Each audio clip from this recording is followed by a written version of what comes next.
আপনারা সবাই জানেন যে আমাদের দূতাবাসের সাথে শুধুমাত্র একটি ল ফার্ম চুক্তিবদ্ধ ছিল, কিন্তু আমাদের ওমান প্রবাসী সংখ্যা প্রায় 7 লক্ষ। তো এই বিপুল সংখ্যক জনগণের একটি ল ফার্মের মাধ্যমে আইনি সহায়তা প্রদান করা সত্যি বাস্তবিক অর্থে অসম্ভব।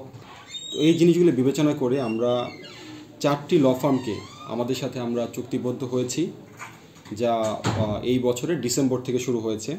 তো এই ল ফার্মের মাধ্যমে আমরা আমাদের রোড ট্রাফিক অ্যাক্সিডেন্ট এর আহত এবং মৃত্যুজনিত ক্ষতিপূরণ এবং একই সাথে ওয়ার্কসাইট অ্যাক্সিডেন্ট এবং ডিফারেন্ট সিভিল কেস এবং লেবার কেস, যেমন আনপেড স্যালারি, গ্র্যাচুইটি, এই সকল কিছু পরিচালনা করা যাবে। তো আমার ওমান প্রবাসী ভাই বোনদের প্রতি একটি অনুরোধ, যে আমরা ইতিমধ্যে কিছু তথ্য পেয়েছি যে অনেকে বাহিরের ল ফার্ম বা বাহিরের মাধ্যমে বিভিন্ন মধ্যস্বত্বভোগীদের মাধ্যমে মামলা পরিচালনা করে আপনাদের কম্পেনসেশনের টাকাটা আপনি পাননি।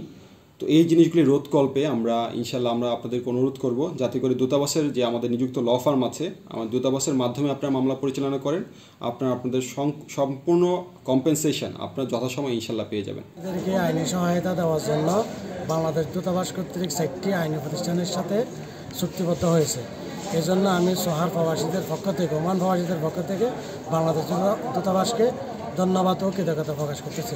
ওমানে যেহেতু আমাদের বর্তমানে অনেক মানুষ এখানে বসবাস করে, বাঙালিরা বিশেষ করে, তো আমাদের এখানে অনেকে এখানে স্যালারি নিয়ে সমস্যা হয়।